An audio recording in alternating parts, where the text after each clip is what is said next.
வணக்கம் ஃப்ரெண்ட்ஸ். இந்த வீடியோவில் நம்ம இந்திய அரசாங்கம் கவர்மெண்ட் பேங்க்ஸ் எல்லாத்தையுமே மெர்ஜ் பண்ணுறதை பற்றி பரிசீலிச்சுட்டு வராங்க. ஸோ அந்த தகவலை பற்றி தான் நம்ம பார்க்க போகிறோம். இது பிஎஸ்யூ பேங்க் செக்டாரில் ஏதாவது தாக்கத்தை ஏற்படுத்துமா அப்படிங்கிறத பற்றியும் நம்ம இந்த வீடியோவில் வந்து பார்க்க போகிறோம். பல வருடங்களுக்கு முன்னாடி பார்த்தீங்கன்னா 20க்கும் மேற்பட்ட கவர்மெண்ட் பேங்க்ஸ் வந்து நம்ம இந்தியாவில் இருந்துச்சு. தற்போது அது எல்லாத்தையுமே ஒருங்கிணைச்சு 12 கவர்மெண்ட் பேங்க்ஸ் தான் தற்போது நம்ம இந்தியாவில் வந்து இருக்குது. மீண்டும் அந்த 12 பேங்கை ஒருங்கிணைப்புக்கு கொண்டு வந்து பேங்கினுடைய எண்ணிக்கையை குறைக்கிறதுக்கான பிளான் பண்ணியிருக்கிறதா தகவல் வந்து வெளியாகி இருக்கு. இந்த பிஎஸ்யூ செக்டாரில் எஃப்டிஐனுடைய முதலீடு வரம்பு அதிகரிக்கிறதுக்கான பிளான்ல இருக்கிறதாவும் தகவல் வெளியாகி இருக்கு.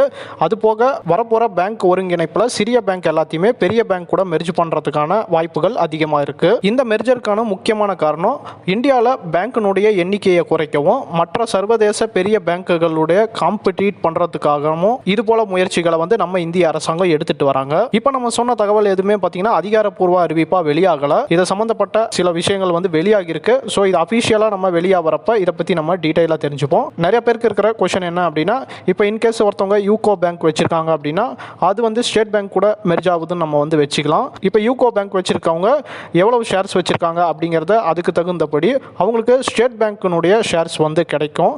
ஸோ அந்த ஸ்டேட் பேங்க்கில் எவ்வளவு ஷேர் கிடைக்கும், எத்தனை ஷேர் கிடைக்கும் அப்படிங்கிற பற்றின விஷயங்கள் எல்லாமே பார்த்தீங்கன்னா இந்த மெர்ஜ் டைமில் வந்து நம்மளுக்கு வெளியாகும். ஸோ அப்போது வந்து நம்ம தெரிஞ்சுக்கலாம். இப்போ நான் சொன்ன இந்த யூகோ ஸ்டேட் பேங்க் மெர்ஜ் எல்லாம் பார்த்தீங்கன்னா உதாரணத்துக்காக தான் சொன்னோம். பட் வந்து அது மெர்ஜ் ஆகுது அப்படின்னு வந்து நீங்க எடுத்துக்க வேணாம். இந்த மெர்ஜர் வந்து நடைமுறை ஆகிற பட்சத்தில் மீடியம் அண்ட் லாங் டேர்ம்ல இந்த பிஎஸ்யூ செக்டார் பேங்க்ஸ்ல என்ன மாதிரியான தாக்கம் ஏற்படுத்தும் அப்படிங்கிறத நம்ம வந்து பொறுத்திருந்து பார்க்கலாம். தற்போது நம்ம இந்தியாவில் உள்ள அந்த மார்க்கெட்ல லிஸ்ட் ஆகி இருக்கக்கூடிய அந்த 12 பேங்க்கினுடைய லிஸ்ட் வந்து உங்களுக்கு ஸ்கிரீன்ல கொடுத்துருக்கேன். அதில் வந்து நீங்க பார்த்து தெரிஞ்சுக்கோங்க.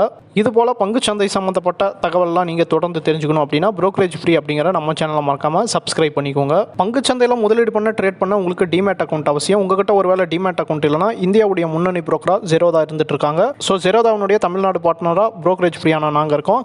எங்ககிட்ட நீங்கள் கால் பண்ணி ஃப்ரீயாக டிமேட் அக்கௌண்ட் ஓப்பன் பண்ணி தமிழில் எல்லா சப்போர்ட்டையும் வாங்கிக்கோங்க.